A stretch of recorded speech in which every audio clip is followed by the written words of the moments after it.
I'll start by doing a little commercial.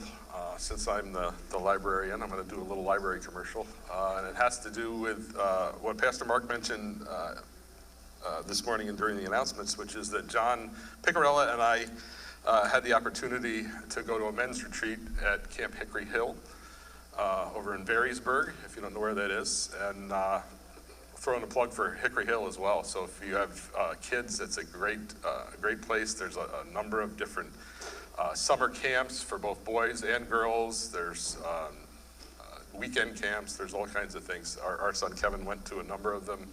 Back in the day, they used to do paintball camp, and that was one he signed up for and went a couple years. Came home with scars from that, which he was very proud about. But great place, and the reason we were there is because there was a men's retreat, and the keynote speaker of that retreat was a man by the name of Brad Huddleston. And we first encountered Brad, some of you, I think 2 years ago at Iron Sharpens Iron. He was a speaker at one of the sessions there, and through that, John Picarella had attended that conference. I didn't make it that year, but he came back with a bunch of Brad's books. And so I'll ask a question. How many of you, either yourselves, your children, or your grandchildren, use either a smartphone, a tablet, or a computer? Okay? So I saw quite a few hands there. What I will tell you is this is a very, very important book. It's called Digital Cocaine. Okay, have you read it? Or you're aware of it? So it's an incredibly eye-opening and rather frightening, and David and Sarah just read this, and so you'll see their heads nodding in agreement to me, about some of the things that use of technology does to us. And so very well written and very eye-opening and informative. So whether it's social media or video gaming or internet porn or all these other areas, they're extremely, extremely harmful and in ways that we don't even realize or understand. So we actually brought back, we have a copy of this book in the library, but we brought back a few more if people would like to grab one of those and read it. There's also a DVD of one of his presentations, which is another way that you can also review it. And just released is the audiobook version of the book.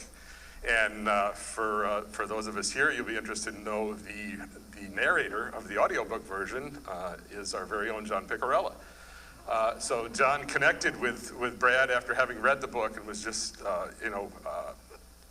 so enthusiastic about this message and wanted to know if there was an audiobook, and he said no, and John said, well how about if I do that? So he did that, and the producer for that was Bob Lindquist, right?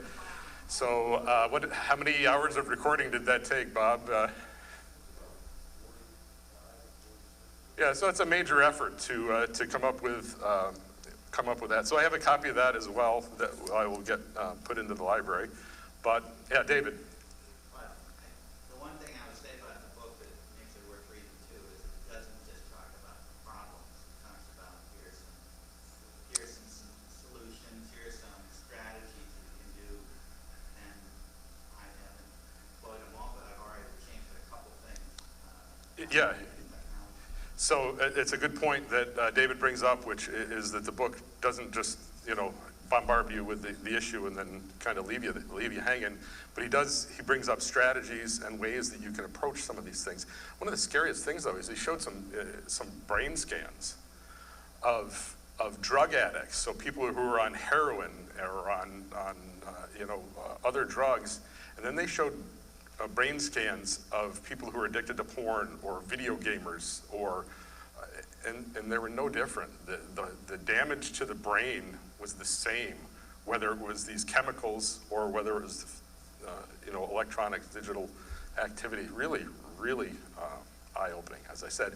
He has another book actually coming out soon called Digital Detox, which gets into even more detail about ways out of this. Just one more thing on that. He mentioned that South Korea has a huge problem with this. Actually, he speaks all over the world. He speaks in Australia. He's spoken to Muslim audience, and he presents the gospel message throughout his book and throughout his talks. But he's had opportunity to speak all over the world. But he mentioned there's South Korea. They have over 400 digital detox centers now because so many people are struggling with addiction to social media or addiction to video gaming or internet pornography or whatever that. So it was kind of disturbing too. He said actually in America, when he speaks to American audiences, they are one of the worst for being in denial about the issue and kind of downplay it and, well, you know, I balance it, or, you know, my kid really isn't that bad, you know, they're not, you know, whatever. So yeah, I encourage you to pick up the book or the DVD or listen to John, The Velvet Tones of Mr. Picarella, read it to us on audio. And anybody wants to talk to me more about that after class, I'd be happy to talk to it. But anyway, since, again, I am the librarian, that's my commercial for today. And I think I'm going to do a librarian commercial every week while I'm teaching this class, because there's a lot of good materials that we have in our library. Okay, so there's that. We had a few questions come up at the end of last week's session, and there were some questions around some of the different versions of the Bible, different translations that I had discussed. And so we'll actually pick up with some of that this week. I was trying to get through the timeline of about 2,000 years last week, and I made it through about 1,600, so I think I did fairly well. But we'll pick up today in the 1600s, and we'll actually touch on some of that. I did just want to, I have to get my technology, because I do have an answer to one of the questions here, which was, I gave a partial answer, but I didn't really get into much detail on Kim's question about the Apocrypha, which is those additional books that are not found in the Protestant Bible, but are found in Catholic and Orthodox Bibles. There's additional books. And so I did want to read to you just briefly something here that comes from the website gotquestions.org. And it talks about that, you know, there are these extra books in the Bible, as well as some additional content in the books of Esther and Daniel. And it says actually that the nation of Israel treated these books with respect, but never accepted them as true books of the Hebrew Bible. So they were aware of them, and they were acknowledged, but they were never treated as part of the Hebrew Bible. And they were discussed very frequently in the early Christian church. They were debated, but few early Christians believed they belong in the canon of Scripture. And something important to point out is that the New Testament quotes the Old Testament a lot. In fact, there are hundreds of quotes in the New Testament that specifically are referencing the Old Testament. But that's the Old Testament books that are in the Protestant Bible. There are no references in the New Testament to any of the apocryphal writings. And then also there's been a lot of research into these, and there are proven errors and contradictions in these writings. So if you want to read more about that, there is information out there. But they actually were not added into the Roman Catholic Bible until the Council of Trent, which is in the mid-1500s. And that was largely in response to the Protestant Reformation that some of that occurred. So just a little bit more information on that. So we were talking about ancient manuscripts, and there were some questions, you know, about where are they all today. So I'll touch on that a little bit. And also, you know, what's out there? So there are, for the New Testament, either complete or fragments of manuscripts. There are 5,800 Greek, 10,000 in Latin, and over 9,000 in other languages. And so that adds up to over 25,000 different either complete or fragments of manuscripts that are known of today. One of the oldest actually goes back to about 125 AD, and that's a fragment of the Gospel of John. So that's a lot. That's a lot, right? All right, so picking up where we left off, we're in the 1600s. We talked about some of the translations that had occurred. The Great Bible, which was also had been called the Chained Bible, because they actually chained it to the pillars of the churches so that it would be available to everyone. Then based off of that was that Geneva Bible, which people actually ended up being killed for. And that was the Bible that the Pilgrims used, that Shakespeare used, that John Bunyan used. And that was written around, that translation was completed around 1560. And then, of course, we talked about the King James. King James used a team of somewhere around 54 different scholars that each were responsible for different parts of the translation and created that. And then, so we started to talk a little bit about these different manuscripts that had been discovered. The Codex Alexandrinus in 1629 was found. And that was a copy of the New Testament, which dated to around the 400s, and so that was first made available. You'll find these names for these codexes. They're usually either assigned a name for where it was discovered or where it's kept. And so, for instance, there's actually a codex, if I can find in my notes, Washingtonius, and that's because it's kept at the Smithsonian Institution.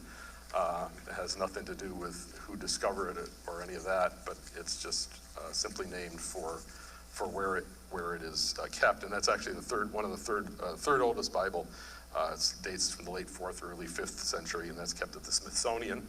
So I think it was Allison was asking where some of these were. So you could actually go to the Smithsonian, and that is held there. And then there are others as well. Codex Sensiticus. I always struggle with the pronunciation of that, and that's named for where it's found near Mount Sinai, and that was the earliest known complete copy of the New Testament, again dating to the 300s AD. Very carefully copied and corrected. It's one of the most reliable surviving manuscripts. And so again, very, very early date, only a couple hundred years. Codex Vaticanus, again, that's named for where it's kept. One of the earliest and most reliable surviving copies of the New Testament. And that was first made available in the late 1800s. Believed to be, again, from the early 300s.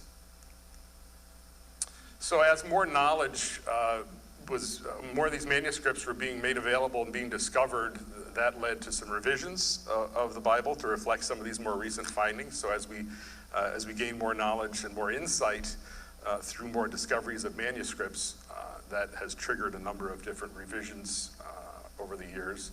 And so there was a big one in 1885 called the ERV, English Revised Version, and that was because of all the changes that had been discovered in the previous centuries. And again, I'm not going to spend a huge amount of time on these different translations, but that led to the ASV, which is Americanized version of the English version. So by this timeline I shared with you a couple weeks ago, but I just wanted to revisit it again today. There was pretty slow growth early on of translations. First 500, 900 years, it was 1,400 or up to 28 languages. By 1857, still kind of creeping along. But then we had that rapid growth starting in the 1900s as we moved up to 537, 1980, 1,100, 2006. And actually today, that number is now over 3,000, I think around 3,200 different languages have some portions of Scripture. I just learned this week. There are actually today somewhere over 7,000 active languages in the world today, which that kind of surprised me that there were actually that many. But so there are still many, many languages that do not have a Bible, but each year that number is growing. And the missionary movement really took off in the 1800s is part of the reason we saw that rapid rise in translations into other languages. So you have folks like William Carey, who translated it into Indian languages, into Bengali, other missionaries, Thailand, Japan, China, and so more and more languages, Cherokee, Africa. Here's an interesting one. Braille was completed, the first Braille Bible in 1924. Guess how many volumes it took to do it in Braille? 21 volumes for the King James Version of the Braille Bible, but now that made it available to blind people to be able to read the Bible as well. I mentioned in the first class, again, a major discovery in 1947, which is the Dead Sea Scrolls. I think most of us have heard of those. So what that did is uncovered a cache in these caves of some of the oldest known copies of portions of the Old Testament. And again, that helped because these copies were believed to be made in that period right around the time of Jesus, from 100 BC to 100 AD. And they were able to look at these scrolls and find that they were remarkably close. So going back so far, we could see that, again, that Scripture has the translations over time are still remarkably close to this older version. And this was you can see the image of the scroll from Isaiah, remarkably close to the modern Hebrew text, and most of the differences are typically just minor things like spelling and punctuation and things like that. So again, the Dead Sea Scrolls really confirm that the methods that scribes such as the Masoretes that we mentioned last week used, they used specific methods with counting and numbering to make sure that they were being faithful in transcribing. The Dead Sea Scrolls really helped illustrate that they were really effective, and so those subsequent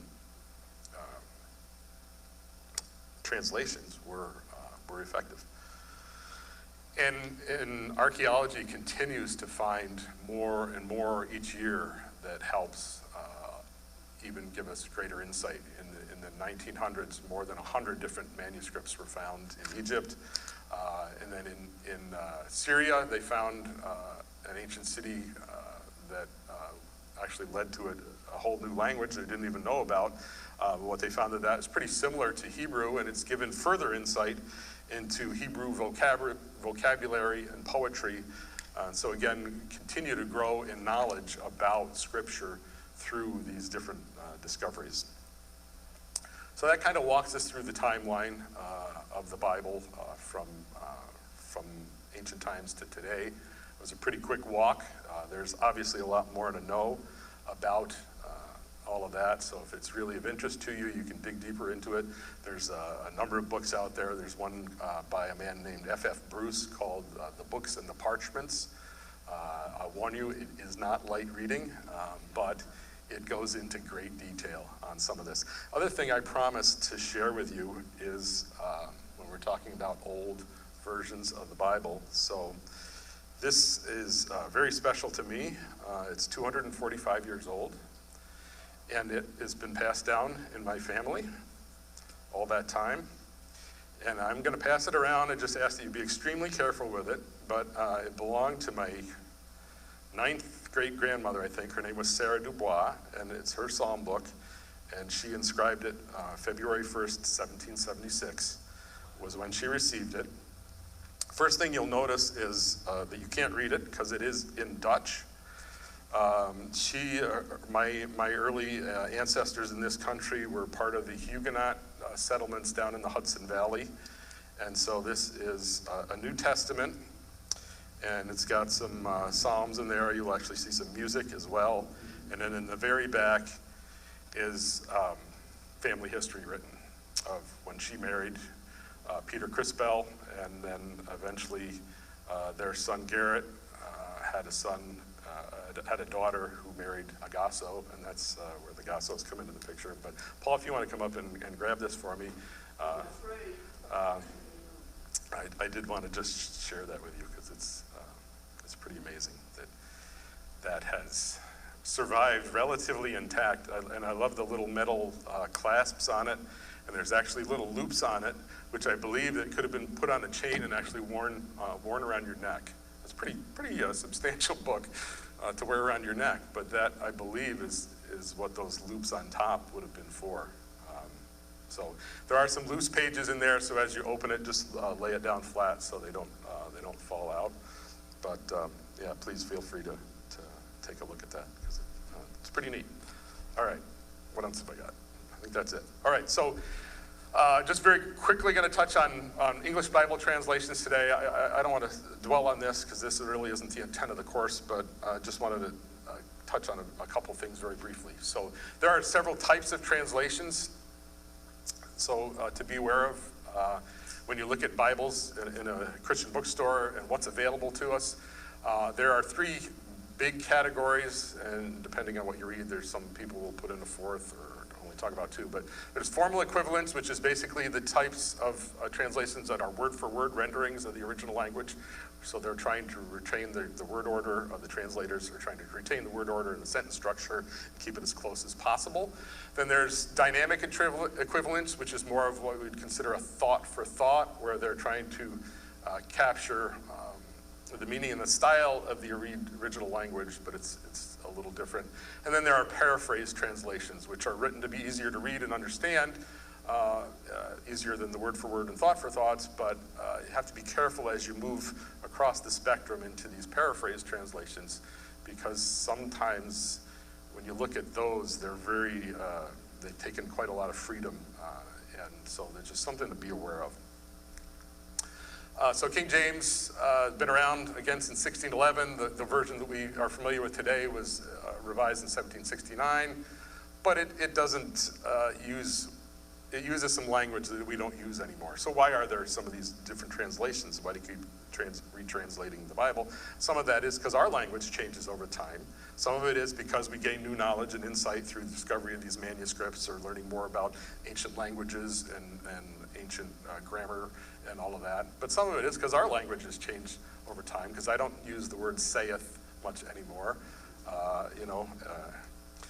and so then, as I mentioned, there was the ERV, and then which led to the ASV, and that was due to some of the discoveries that have been made in between the King James and that time. There's RSV, which is a revision of that.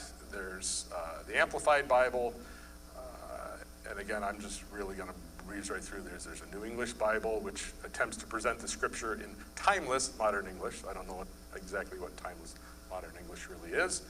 NASB first came out in 1971, and then it was revised in 1995, and I believe there was just a revision very, very recently to the NASB.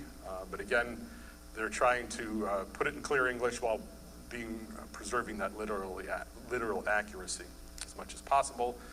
Here's one of the paraphrases called the Living Bible, and it was a paraphrased version. It was authored by one person. That's one of the challenges with many of the paraphrase versions out there, is it's typically one guy who's decided he's going to put the Bible into words based on what he thinks it should be.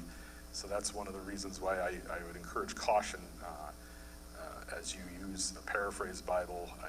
You might want to have a more literal translation side by side with you, so that you can help discern where some of those changes are. Good News Translation, again, more common language Bible, also referred to as today's English. There's the NIV, very popular, one of the biggest sellers out there. New King James, Contemporary English, and so on and so forth. Again, I'm not gonna, there's NLT. There's some that are geared more for kids, such as the New International Reader's Version, simpler words, shorter sentences for lower reading levels. ESV is what I'm currently using today, but over the course of the past 15, 20 years, as I've read through the Bible each year, I've some years chosen to use the NASB, ESV, New King James. I've done a couple others in there, and it is nice to look at those different translations over time. And this is another one of the paraphrases, Eugene Peterson. And so you can read a common verse like John 3:16 and see that there are some differences when you start to paraphrase and put it in your words. Greg and Cheryl wrote a Bible a couple of years back. And then there still continue to be new versions coming out all the time. And I'm not going to get into advice on which one you should choose. I just thought this was kind of an interesting graphic that I discovered online, just kind of showing where on the timeline or where on the spectrum some of these fall, where you've got your word for word over here on the left, such as the NASB and the ESV and King James, and then as you move over here, you're into the thought for thoughts, which is more your NIVs, and then you get over here, you get into the paraphrases like the Living Bible and the Message. So again, just a little bit of info there to share with you. This is kind of the end of the Bible timeline section. Whoops, get a little button happy, but this just was an illustration showing that, we have these translations which were made from ancient versions and the copies that were available at the time through 400 up into 1600. And then we found earlier and more ancient manuscripts in the 17 and 1800s, which led to some newer translations.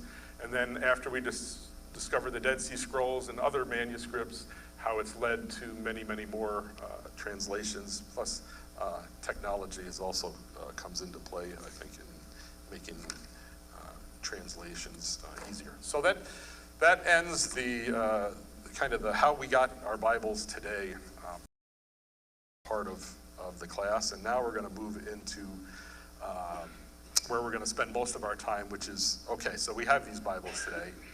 Can we trust them? Why should we trust them? How do we deal with some of the challenges that are out there from people who disagree with the idea that you can trust the Bible? So we're going to talk about if it can be trusted. How did it get passed down? How do we know it was accurately copied? Who picked the books that we have today? Is it reliable? And then there's a little bit of a timeline again as well. So can we trust the Bible? Can the Bible be trusted?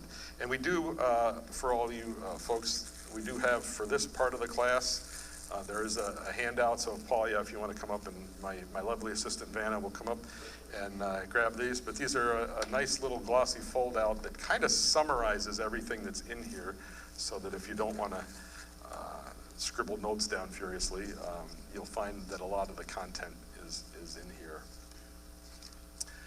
And we'll follow roughly, it's arranged in order. So right now, as you flip it open, I'm going to be talking about can the Bible be trusted, and that's the first section here, and so you can see what is captured there. All right, so can the Bible be trusted? There's lots and lots of people out there that say it can't. So we know that before the invention of the printing press, which we talked about with Gutenberg, scribes copied scriptures by hand for more than 1,000 years. The scriptures would copy by hand, and they didn't have prescriptive eyeglasses back then. They were using candlelight in some cases. They were using quill pens and ground charcoal and things like that to write on papyrus and vellum. So they had some challenges, right? So what if they got it wrong? What if they didn't do a very good job with this transcribing of the Bible? And there's lots of literature out there that makes the case for that. And there's a gentleman by the name of Bart Ehrman who's got a number of books out, and one of them we're going to quote from several times in here, actually a couple of his books. But one of the most well-known bestsellers is Misquoting Jesus, and he's basically making the case in there that the scribes did get it wrong. I'm going to share some quotes for him. But today, today he's an atheist, but at one time he claimed earlier in his life that he was a believer. He actually went to Moody Bible Institute at one point, and then Princeton Theological Seminary. But over time, he became convinced that these scribes did get it wrong. And so today, he makes a very good living writing and speaking about the general topic of debunking the Bible. All right, so we're going to address that. So we'll actually talk about some of the claims about the manuscripts that we have today. Okay. So here's one of his quotes. It says, not only do we not have the originals of the biblical manuscripts, we don't have the first copies of the originals, we only have error-ridden copies, and the vast majority of these are centuries removed from the originals and different from them in thousands of ways. Mistakes multiply and get repeated, and sometimes they get corrected, and sometimes they get compounded. One of the things you'll note when you read Mr. Ehrman's work is he's very prone to exaggeration in his manner of speaking, and so, the way he presents this, it convinces a lot of people. But sometimes the data to back it up is not there. So continuing on, and so it goes for centuries. In some places, we simply cannot be sure that we have reconstructed the text accurately. It's a bit hard to know what the words of the Bible mean if we don't even know what the words are. So that's what he says. What's his point? You can't trust the Bible. It's been totally corrupted. So you can't trust it. So thousands of people read his books, and they believe these attacks on the Bible. And they write their own books and works of fiction. Folks like Dan Brown and the Da Vinci Code, some of those same attacks are woven into his fictional writings, but again, more and more people accept it as fact. Millions, and yet, we still have millions of people that continue to trust the Bible as an authoritative written record conveys consistent and reliable truth about God, right? So which is it? Because it can't be both, right?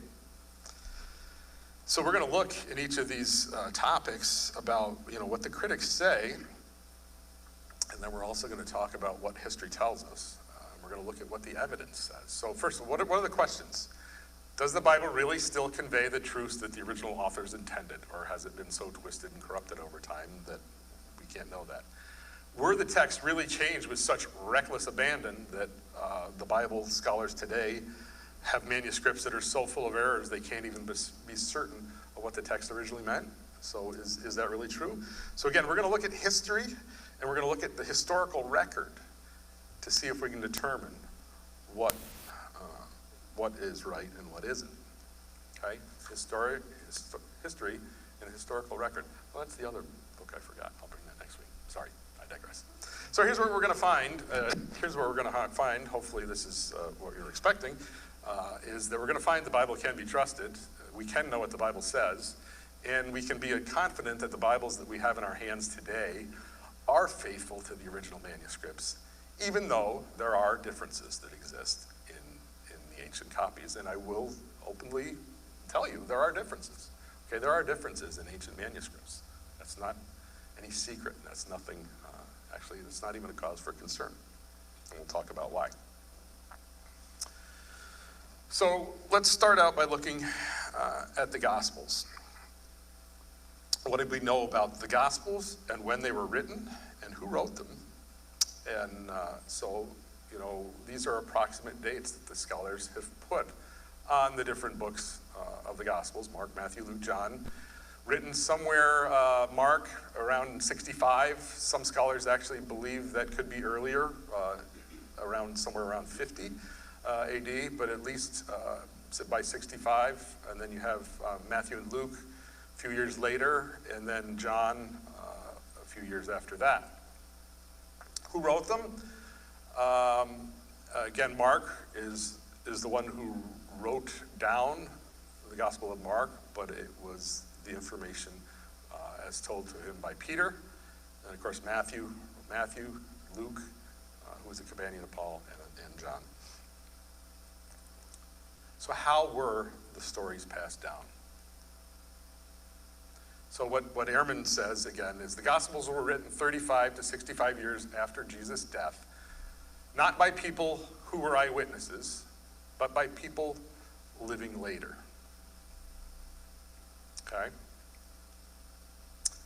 But first of all, let's go back and look at that slide. So who wrote the Gospel of John? Was he an eyewitness to Jesus? So right away, Mr. Ehrman is making an exaggerated statement because we know that at least one of those, oh, and by the way, wasn't Matthew also a contemporary? Yeah. Okay, so again, this is coming out of his book. This is a different book called Jesus, Apocalyptic Prophet of the New Millennium, but he's basically making the claim there that none of the Gospels were written by eyewitnesses. But history actually tells us, okay, yes and no. Gospels were probably written somewhere between 35 and 65 years after the death of Jesus. Got no issue with that. That's fine. But historical evidence, again, strongly suggests that the sources of the Gospels were eyewitnesses of the events of Jesus' life. So let's talk about Mark. Again, Mark was emerged somewhere around 65. Some think a little earlier, some think a little later. There's not 100% agreement, but it's somewhere in that time frame is the consensus. And then Matthew and Luke, again, circulating a decade or so later. And then believe that John's gospel came somewhere 15 years or so after Matthew and Luke. But even with those dates, it's first of all, at least possible that the sources of these books were eyewitnesses of Jesus. So Mark's gospel is only 30 years after the death of Jesus. So is it likely that there were eyewitness sources around 30 years after the death of Jesus? Yeah, it's very likely. So it's unreasonable to say that it couldn't have been written by eyewitnesses, because there are definitely eyewitnesses around. But the larger point is not so much when they were written, but whether or not they're accurate. So what we really want to know, right, is whether or not the Gospels accurately represent eyewitness accounts of the life and the ministry of Jesus. So we have to look a little bit at them, and we can learn some things from the texts themselves. And one thing we know is back in those days, in ancient epistles, the author's name would appear at the beginning of the letter, and so you can actually see this is Paul's name up here. I don't know if you write your name that way, Paul. It's pretty fancy, but so it's pretty common that the author's name would be at the beginning of a letter. But in a lot of ancient historical writings, such as the Gospels, the author's name sometimes was left out. But there are many historians from early times, ancient recollections from early Christian leaders, and again, I don't expect you to know all these guys because they're all kind of hard-named guys, but Papayas of Hieropolis, Polycarp of Smyrna, Irenaeus of Lyons, they wrote about this. So, for instance, Papayas of Hieropolis, he was the bishop of Hieropolis, which is in modern-day Turkey, and he lived from around 60 AD to 130 AD, and similar time frames for Polycarp. He was born in 69 AD, lived to 155. He was actually, he was recorded as being a disciple of John the Apostle. So again, these are guys who are speaking with some authority, and they're speaking in a very short period after the time of Christ. And in their writings, their historical writings, their recollections that they wrote, the anecdotes recorded in the Gospel according to Mark are the testimony of Peter, and they're preserved in written form by his translator, Mark. In fact, I have in my Bible, this is the MacArthur Study Bible, and I just want to read you, there's a quote in here.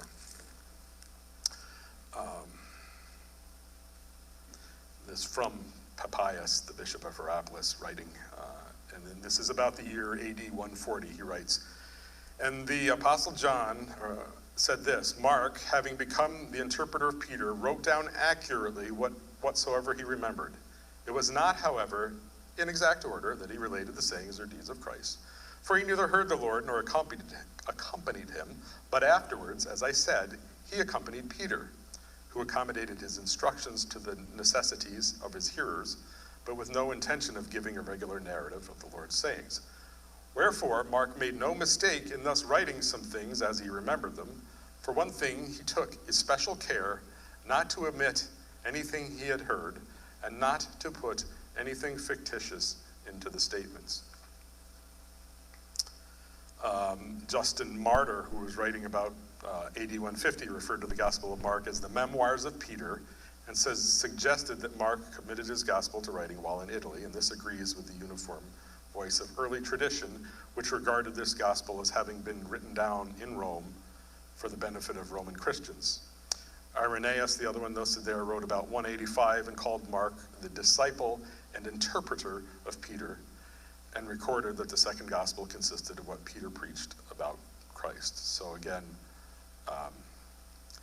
this testimony of all these early church fathers was very consistent that Mark was very faithful in recording this, and that it was the testimony as told to him by Peter, who was an eyewitness to Christ.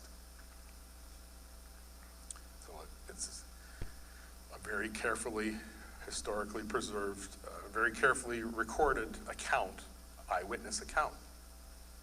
Luke's gospel integrates written and oral sources gathered from eyewitnesses by Luke. And we'll actually pick up there next week, because we've gone about 40 minutes already. That goes really fast.